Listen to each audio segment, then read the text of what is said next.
Lebih baik ada Rojali daripada tidak ada pengunjungnya. Jadi sekarang lokasi itu bukan jaminan. Tapi kalau lokasi kurang bagus, kontennya bagus, masih ada kemungkinan sukses. Jadi di Indonesia tuh pengelola mall lebih hebat-hebat.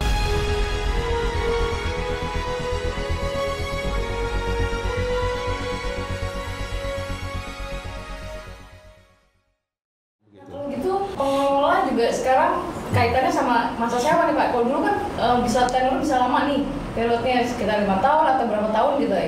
Sekarang berarti mesti pendek-pendek aja dong gitu ya? Tidak bisa terlalu pendek juga, karena kan para penyewa atau para tenan ini kan mereka berinvestasi. Kalau terlalu pendek masa sewanya, mungkin investasinya belum kembali. Iya. Tapi masa sewanya sudah berakhir. Jadi harus ada keseimbangan lah. Periode sewa jangan terlalu pendek, tapi jangan terlalu panjang juga begitu. Ya. Idealnya berapa? Umumnya sekarang 3 tahun atau 5 tahun. Ya, 3 tahun atau 5 tahun begitu. 5 tahun cukup. Kalau anchor tenant itu bisa 10 tahun. Kalau anchor tenant karena kan dia luasnya lebih besar begitu kan, sehingga investasinya lebih besar. Sehingga perlu masa sewa yang lebih panjang untuk memastikan investasinya ataupun payback periodnya lah begitu ya. Mereka butuh waktu yang lebih panjang begitu. Jadi itu kita harus bisa menyeimbangkan lah antara iya. Pak Alphonse, saya lihat ada kondisi mall ya. Menurut saya lokasinya lebih bagus ya. Artinya di titik temu orang nih. Contoh mungkin di pelabuhan gitu kan. Pasti orang akan lewat sana gitu dari sisi lokasi. Dari sisi konsep mallnya lumayan juga ininya, tenan mixnya segala macem gitu kan. Tapi saya nggak tahu nih, boro-boro yang benar-benar mau beli gitu kan. Rojali sama Rohana pun nggak datang. Itu kenapa itu terjadi bisa? Iya, Pak Indra tahu lah, apalagi kita di dunia properti. Kalau dulu kan selalu kita bicara syarat sukses apa sih? Satu, lokasi. Kedua apa? Lokasi. Ketiga apa? Lokasi. Sekarang selalu begitu. Sekarang saya kira tidak demikian lagi begitu. Jadi sekarang lokasi itu bukan jaminan. Bukan satu-satunya syarat untuk bisa menjadi lagi sukses. Nomor 1 dia. Bukan jaminan. Lebih tepatnya bukan jaminan gitu ya. Tamrin Sudirman pun bisa lihat gitu kan. Betul. Tamrin Sudirman itu lokasi yang paling strategis, paling prime di seluruh Indonesia itu kan. Iya. Tapi kan ada juga yang tidak sukses begitu ya. Jadi lokasi bukan satu-satunya begitu, bukan satu-satunya jaminan. Jadi sekarang itu menjadi syarat adalah konten juga. Konten dari pusat perbelanjaannya. Yang dimaksud konten itu adalah konsep. Ya, jadi konsep itu menjadi sangat penting begitu ya. Kalau lokasinya bagus, strategis, tapi kontennya jelek, belum tentu sukses. Apalagi lokasi jelek, konten jelek, lebih lagi. Iya, gitu. Tapi kalau lokasi kurang bagus, kontennya bagus, masih ada kemungkinan sukses. Masih ada kemungkinan sukses begitu. Jadi kembali lagi, betul. Jadi kembali lagi konten itu menjadi penting gitu loh. Jadi saya kira syarat dulu yang zaman dulu lokasi itu sudah tidak berlaku lagi sekarang. Nah, jadi konten ini konsep ini yang tadi saya sampaikan itu memang harus memberikan satu customer journey tadi, experience tadi begitu. Yang tadi saya sampaikan customer journey, customer experience itu kan didapat dari minimal 2 hal. Konsep gedung dengan tenancy mix-nya begitu. Itu minimal dari 2 hal itu. Itu yang bisa memberikan satu experience baru. Contohnya beginilah, mungkin sebagai perbandingan. Banyak teman-teman retail yang sekarang bukanya stand alone kan, apalagi pada saat COVID tuh, kan banyak yang stand alone. Saya kira itu wajar lah, karena kan dulu pada saat COVID customer tidak mau berlama-lama di pusat belanja karena khawatir kan, merasa kurang aman dengan COVID. Outdoor, ya. Tapi di satu sisi dia perlu kebutuhan, makanya kebutuhan untuk hidup sehari-hari gitu. Makanya mereka datang lebih memilih ke yang stand alone, freestanding, datang belanja langsung pulang lagi gitu kan. Nah, pusat belanja tidak khawatir sebetulnya dengan semakin banyaknya bertumbuhnya konsep freestanding ataupun stand alone itu begitu. Kenapa? Karena journey ataupun experience yang ditawarkan, yang diberikan oleh standalone konsep ini, itu pasti nggak akan bisa sekuat seperti yang di pusat belanja. Karena tadi saya omong kan, mungkin dari sisi konsep gedung bisa sama lah, bisa mungkin bahkan bisa mengalahkan pusat belanja, tapi dari tenancy mix nggak bisa. Karena tenancy mix itu harus lengkap, harus bervariasi. Bagaimana bisa lengkap dan bervariasi kalau luasannya kecil? Nggak bisa. Begitu datang ke pusat belanja, lengkap dia, bervariasi. Itu experience-nya beda. Gitu. Jadi tenancy mix itu juga sebuah kekuatan ya, keunggulan juga buat pusat belanja. Kan namanya pusat perbelanjaan. Iya, jadi nomor satu ya kembali lagi sebetulnya yang nomor satu adalah tenancy mix begitu. Ya itulah kalau kita lihat pusat-pusat belanja yang sukses itu kan rata-rata size-nya besar. Gitu loh, size-nya besar. Ya kan, ya silakan aja disebut coba. Saya mau sebut yang tadi itu ada mall di pelabuhan di Merak ya. Mungkin itu punya pemerintah ya. Ya kadang kasihan lihatnya itu. Nggak ada yang pengunjung. Iya, kan? Iya. Kembali lagi yang tadi saya bilang dari sisi konsep gedung begitu kan, ya itu kan berarti konsep terminal begitu ya. Kalau memang mau mendorong konsep terminal itu kan harus didesain sedemikian rupa begitu ya. Tetapi kalau menurut saya yang menjadi satu masalah kalau di sana itu adalah marketnya yang tidak cukup begitu loh. Jadi market yang masuk ke sana kan terbatas. Itu kan hanya yang untuk mau menyeberang saja gitu kan. Itu pun dibatasi. Yang nyebrang yang kelasnya VIP gitu kan, lebih terbatas lagi tuh kan, udah yang nyebrang saja sudah terbatas gitu kan, ditambah lagi segmennya segmen VIP yang lebih terbatas lagi. Jadi saya kira marketnya yang tidak cukup untuk menghidupi tenant-tenant di sana begitu. Kemudian karakter dari penumpangnya sendiri, ini kan penumpang penyeberangan gitu loh, ya yang masing-masing ferry itu kan sudah terjadwal jamnya begitu. Nah itu juga membuat pengunjung di sana itu kan mereka tidak berlama-lama begitu kan di sana gitu kan, mereka jadi langsung nyebrang berangkat begitu ya. Jadi saya kira itu pun menjadi satu tantangan begitu, karena memang profil customernya, karakter customernya adalah bukan profil untuk yang berbelanja begitu. Jadi kalau memang mau membuka konsep shopping mall atau pusat belanja yang berkonsep terminal, ya itu oke-oke saja, sah-sah saja, tapi bagaimana juga orang luar harusnya bisa masuk begitu, yang bukan non penumpang. Karena kan perlu effort ya. Maksud saya perlu konsumen kan? Perlu market gitu loh untuk bisa menghidupi tenan-tenan di sana begitu. Ada contoh konsep sejenis yang sukses di luar nggak, Pak Alphonse? Di luar negeri saya kira cukup banyak. Contoh misalkan kalau pelabuhan kita bisa lihat di Hong Kong gitu kan, di Kowloon begitu kan, itu terminal Hong Kong itu kan menjadi satu kesatuan dengan pusat belanja. Tetapi mereka ada persis di pinggir jalan sehingga konsumennya banyak yang non penumpang juga ke sana begitu. Jadi dibuka untuk betul. Jadi itu ada. Kemudian kalau terminal udara, pesawat terbang, kita lihat Changi, Jewel begitu ya. Itu kan terbuka untuk umum kan, yang datang ke Jewel itu bukan hanya sekedar penumpang yang mau terbang begitu kan, tapi masyarakat umum pun datang ke sana begitu. Jadi saya kira ya kalau yang tadi dibicarakan itu di Merak dan Bakauni, menurut saya yang masalah utama adalah memang tidak cukup marketnya begitu. Nah, gimana ditambah, kalau biar itu jadi ya harus dibuka untuk umum. Untuk dibuka untuk umum sehingga masyarakat umum datang ke sana memang untuk bersantai, tidak diburu-buru harus segera nyebrang gitu kan. Bersantai. Kan kalau mau belanja kan harus santai gitu loh. Tapi kalau kasus Changi tadi kan juga orang buru-buru itu, Pak Alphonse. Ya tapi kan ada customer luar. Dari luar. Iya, penumpangnya kan hanya sepersekian saja gitu dari total pengunjung secara keseluruhan gitu loh. Iya, berangkat pun orang ke sana. Dan satu lagi kan konsep Jewel kan dibikin luar biasa unik gitu loh. Sehingga akhirnya bahkan juga ada penumpang pesawat udara yang sengaja datang lebih awal untuk menikmati Jewelnya begitu. Iya kan? Mereka memberikan fasilitas check-in di dalam mall kan bahkan gitu kan. Sehingga mereka tidak perlu khawatir terburu-buru gitu kan. Iya. Itulah yang membuat saya bilang konsepnya memang harus dibuat yang tadi saya sampaikan tadi tuh, experience journey itu kan harus dari konsep gedung. Konsep gedung Changi, Jewel itu kan luar biasa begitu, iya kan? Itu yang membuat juga experience baru sehingga banyak sekali yang berrela-rela pesawatnya mungkin berangkatnya jam 6 sore, udah sampai jual jam 12 siang gitu kan. Iya, karena mau nikmati. Mau menikmati itu begitu ya. Ditambah lagi tadi yang konsumen dari luar, pengunjung dari luar yang non penumpang begitu. Itu yang datang ke sana juga. Nah, bicara experience nih, saya juga lihat kemarin ada mall itu di Ancol. Iya. Menurut saya sih harusnya sih sukses itu.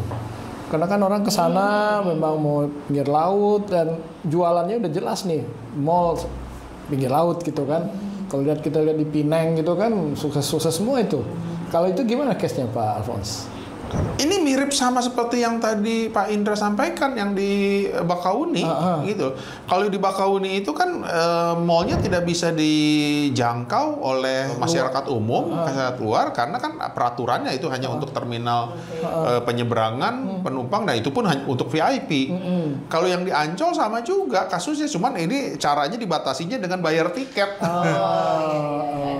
Jadi iya kan sama aja gitu. Jadi orang luar yang itu kan mau masuk juga harus bayar tiket masuk ke sana. Padahal tiket itu kan bayar untuk jalan-jalan, untuk semuanya begitu. Ya itu kan membatasi jadinya, membatasi pengunjung pusat belanjanya begitu loh. Dari sisi konsep sudah benar. Tapi kalau dengan istilahnya diperbaiki dengan tenancy mix itu gimana Pak? Mungkin ada orang menarik datang ke sana. Saya kira tidak bisa. Kenapa ya? Kalau kita bicara tenancy mix, kalau kita lihat dari mall ke mall, kan kita lihat kurang lebih kan mereknya sama semua. Mereknya sama semua. Tapi yang membedakan itu kenapa? Jadi kenapa saya harus beli merek ini di mall ini, sedangkan merek ini juga ada di mall lain, gitu kan? Apa yang membedakan? Konsep mallnya begitu kan? Kenapa pilih ke situ gitu loh? Saya lebih suka di sinilah belinya begitu. Nah, jadi kalau dari sisi tenancy mix kurang lebih akan sama, termasuk yang mall yang di Ancol ini kurang lebih akan sama gitu kan? Dia kasih tenant yang memang hanya ada di situ mungkin aja ya. Iya bisa ya. Tetapi kembali lagi maksud saya, kalaupun mall ini memang konsepnya unik, tapi kan harus berbayar gitu loh. Kan ini satu menjadi barrier begitu loh. Harus berbayar begitu. Sedangkan mall lain gratis. Lebih lengkap. Lebih menarik, lebih mudah dijangkau di tengah kota dan sebagainya. Tapi kalau bicara bayar itu saya lihat di rest area sekarang juga udah banyak mall-mall kecil ya. Ya, kayak di Semarang itu bagus-bagus tuh, ramai. Sukses. Tapi dia bayar juga itu. Masuk ininya. Tapi kan seakan-akan dipaksa, Pak Indra. Harus ya.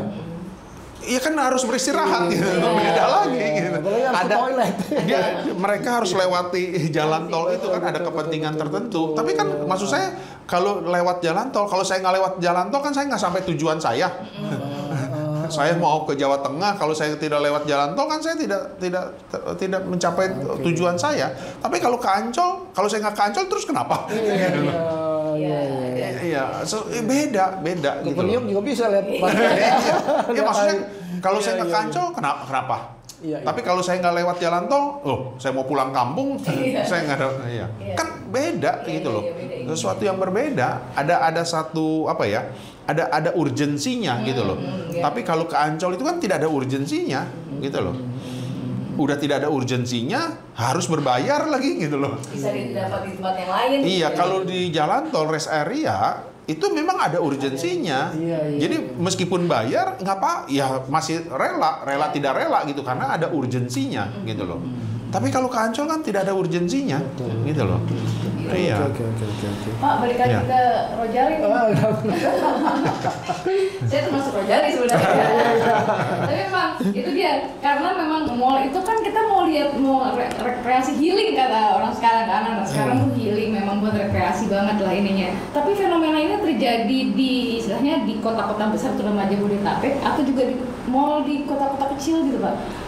Yang ada di Kupang kita juga tahu ada mall, di Malang ada mall gitu. Terjadi nggak sih fenomena kayak semua karena kan tadi prinsip seperti saya jelaskan di awal terjadi di semua mall, terjadi di semua kelas karena tadi fungsi pusat belanjanya sudah bukan lagi sekedar sebagai tempat belanja begitu.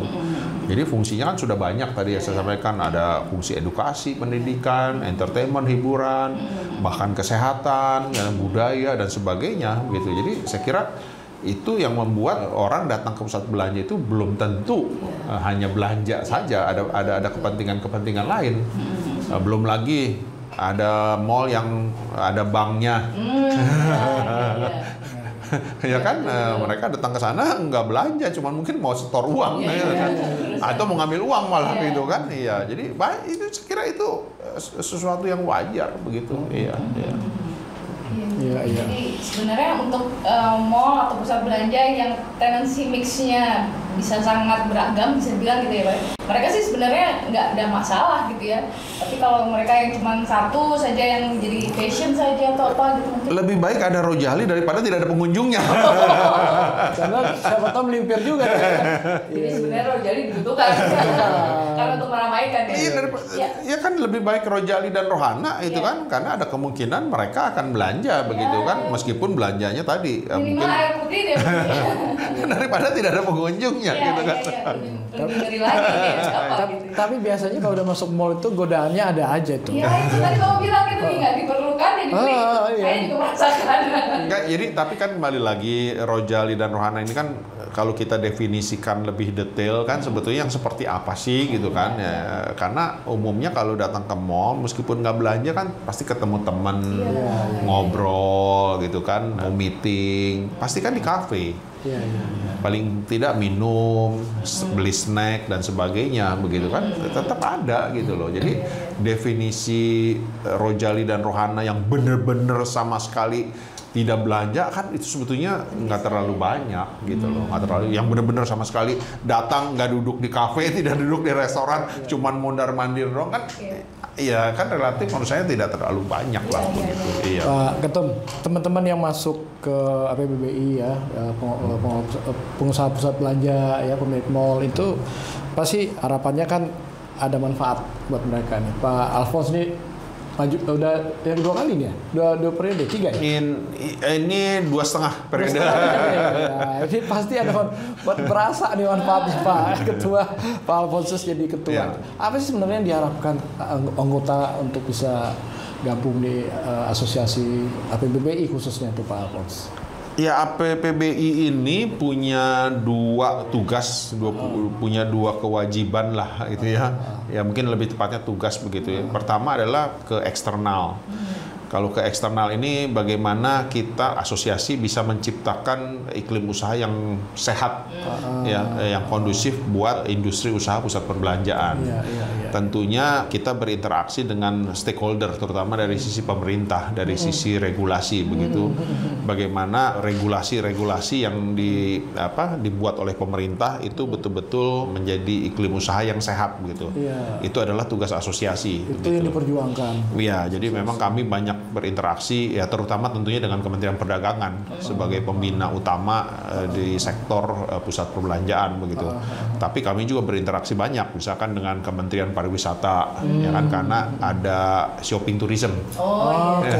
Ya, wisata belanja begitu kan.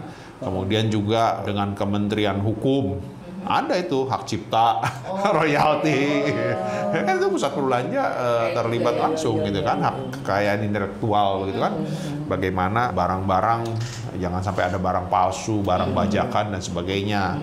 Dengan Kementerian Kesehatan, mungkin masih ingat pada saat COVID kan? Iya. PPKM itu ya. PPKM level 1, pusat belanja begini, jam operasionalnya, kapasitas begini, itu semua adalah upaya-upaya yang dilakukan oleh asosiasi. Keuangan apalagi ya? Ya, sama. Iya, jadi hampir semua sektor lah banyak terkait dengan berbagai kementerian KL gitu ya. Nah, kemudian ke internal. Ke internal adalah bagaimana asosiasi bisa memberdayakan terutama daripada SDM. Begitu, kenapa? Karena pusat belanja ini nggak ada sekolahnya. Ini. Iya, beda. Yang jago bikin konten tadi itu ya, konsep. Beda dengan perhotelan. Hotel itu kan banyak sekolah perhotelan. Ya, jadi pusat belanja nggak ada. Jadi lebih banyak otodidak begitu. Ya, jadi akhirnya salah satu fungsi tugasnya adalah asosiasi. Bagaimana bisa mengembangkan SDM ini begitu. Ini lebih ke arah internal.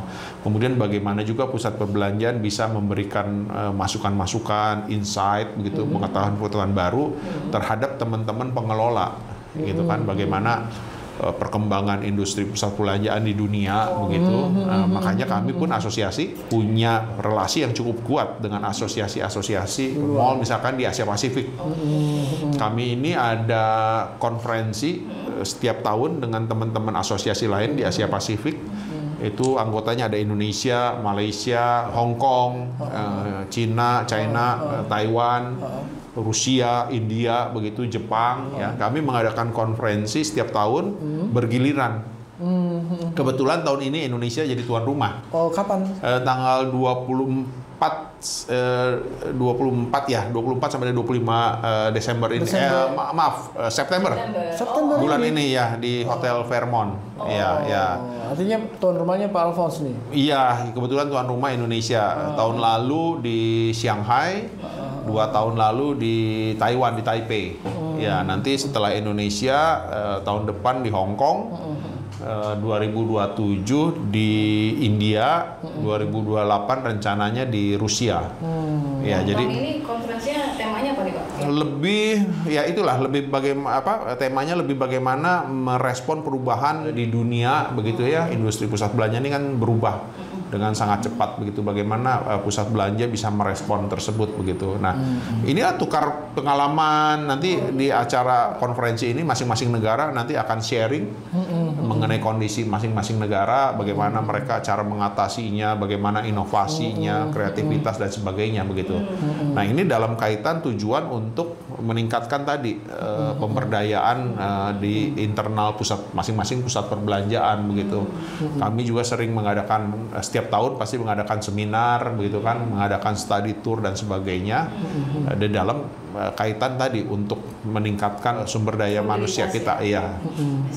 Dan juga terutama teman-teman yang di daerah kan, mall-mall di daerah, bagaimana mereka bisa memahami perkembangan dunia retail, dunia pusat belanja di dunia begitu. Jadi ada ke eksternal dan ada ke internal begitu. Ya. Pak Alphonse, kalau tadi bicara yang di luar ya, itu secara konsep mall itu sama nggak sih ininya standarnya gitu kan? Karena saya lihat gini, mungkin di Jepang tuh ada tuh mungkin retail juga ya. Itu kan lokasinya jauh banget itu kan, tapi orang datang ke sana. Di Malaysia juga ada tuh ya. Tapi di kita kok di tengah kota juga malah ada sepi juga gitu. Itu apanya yang salah? Ya, kembali lagi tadi saya sampaikan bahwa mungkin bisa saya omong bahwa mengelola pusat belanja di Indonesia lebih susah daripada negara lain.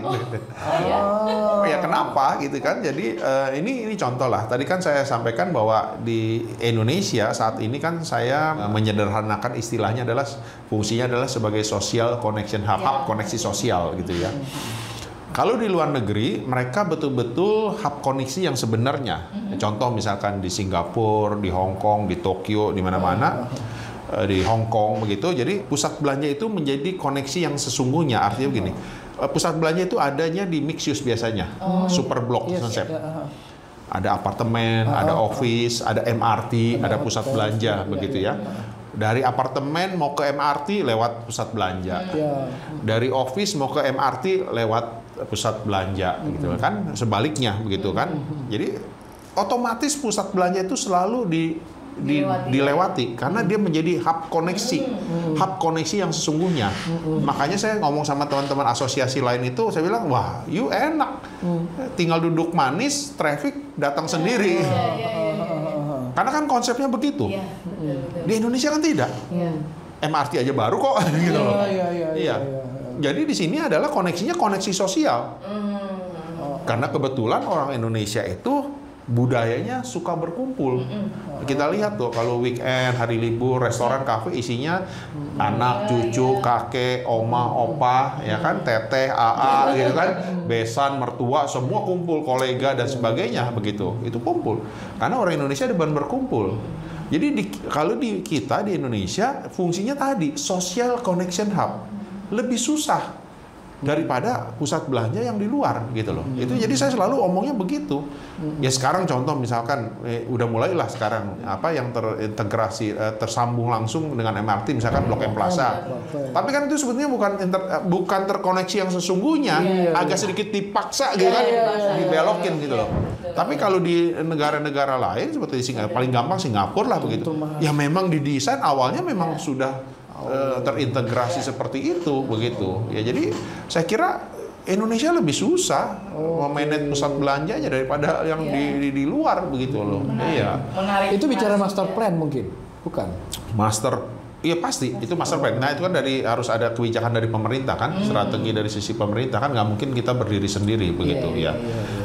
Tetapi yang ingin saya sampaikan, kalau koneksinya sesungguhnya tadi sebetulnya kan tidak perlu. Misalkan konsep gedungnya tidak perlu terlalu unik, tidak perlu inovatif yang tinggi, inovasi yang tinggi, karena kan otomatis memang.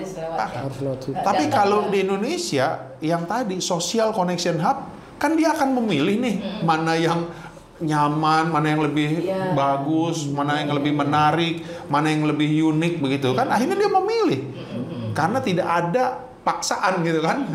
Tidak ada keharusan begitu untuk harus ini. Tapi kalau di Singapura misalkan paling gampang, Pak Indra mau naik MRT kalau nggak lewat mall nggak bisa. Harus lewat, betul. Ya, itu memang konsepnya seperti itu, gitu loh. Jadi di Indonesia tuh pengelola mall lebih hebat, lebih canggih. Jago-jago. Harus berpikir keras dia, begitu. Bagaimana mendatangkan traffic, begitu loh. Mendatangkan trafficnya aja usaha, belum lagi pasarnya. Dulu nih. Iya. Ini beda. Oh yang di luar negeri lebih mudah, gitu loh. Iya. Oke. Jadi itu makanya kenapa beda. Iya. Pak Alfons, harapan Pak Alfons sebagai ketua asosiasi pusat belanja ya ke pemerintah apa? Kalau bicara master plan udah terjadi nih seperti itu.